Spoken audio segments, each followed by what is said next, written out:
Ce patient a été admis aux urgences du centre hospitalier de Troyes tôt dans la matinée. Après diagnostic, il rejoint le service approprié. À son arrivée, il est accueilli par une aide-soignante et une infirmière. Elles travaillent en binôme pour sa prise en charge. On a chacune nos compétences. L'infirmière va pouvoir commencer à faire des premiers soins. Moi, je pourrais poser des questions pendant qu'elle fait, mettons, une prise de sang. Elle vérifie la perfusion. Je vais pouvoir l'installer, lui donner de l'eau, lui expliquer le fonctionnement de sa télécommande. Vous pouvez monter et descendre la tête. Monter et descendre. Lui expliquer où mettre ses affaires, comment se déroule une journée. On est vraiment dans la complémentarité des soins. Quand moi je pose des questions, elle peut effectivement faire des soins comme prendre des constantes. Ou à l'inverse, quand c'est elle qui pose des questions, moi je vais pouvoir également déjà écouter ce que le patient dit. Quand l'une vérifie l'identité du patient, ses antécédents médicaux et habitudes de vie, l'autre peut mesurer sa pression artérielle, sa température corporelle et s'enquiert de son degré de douleur. Le livret d'accueil et le questionnaire de satisfaction lui sont remis, des tâches optimisées par ce fonctionnement en duo. Je vous laisse le petit papier par rapport à la personne de confiance. Ça permet effectivement que le patient, à chaque fois, on ne rentre pas dans la chambre, qu'il y ait plusieurs allées et venues. À tout à l'heure, monsieur. À tout à l'heure, monsieur.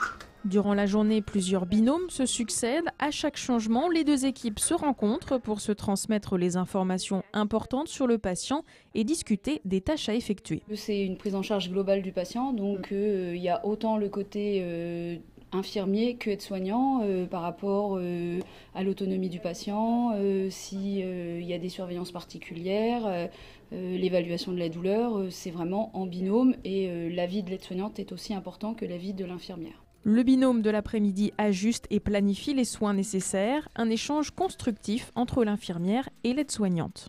C'est pour l'organisation du travail tout simplement et aussi pour éviter les pertes d'informations, pour bien penser à tout, voilà, puisqu'on n'a pas qu'une personne en charge, on a vraiment un secteur à prendre en charge, donc c'est vraiment pour organiser son travail. Je suis Sophia, infirmière, et voici ma collègue Marie, aide-soignante. Enchantée. Donc c'est nous qui allons s'occuper de vous tout au long de l'après-midi. Le binôme de l'après-midi va ensuite à la rencontre de la personne soignée et commence par se présenter. Il débute ses soins et ses surveillances en fonction des problèmes prioritaires et des besoins du patient. Je me permets juste de regarder au niveau de la perfusion. Très bien, donc vous n'hésitez pas si c'est douloureux à nous prévenir. D'accord, très bien. Voilà. Et bien tout à l'heure. En fin de journée, après avoir échangé avec le binôme précédent, l'équipe de nuit va à la rencontre des patients. En plus des vérifications d'usage, les deux soignantes doivent veiller à instaurer une relation rassurante, une mission facilitée par le travail en binôme. L'aide-soignante voit ce qui est beaucoup plus proche du patient que nous, on pourrait oublier. Nous, on est pris souvent par nos soins.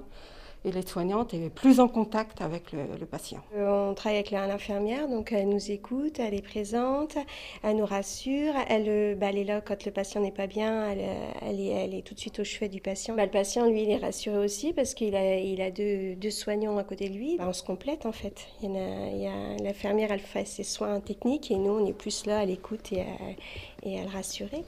D'ici 2 heures, on repasse, mais si vous avez mal avant, vous nous rappelez. Une relation équilibrée au sein du binôme permet à l'aide-soignante comme à l'infirmière de s'épanouir. Cette complémentarité est valorisante pour les deux membres de l'équipe. Et de plus, cette prise en soin optimisée et individualisée est une plus-value pour la personne soignée car elle se révèle plus efficace, sécurisante et de qualité.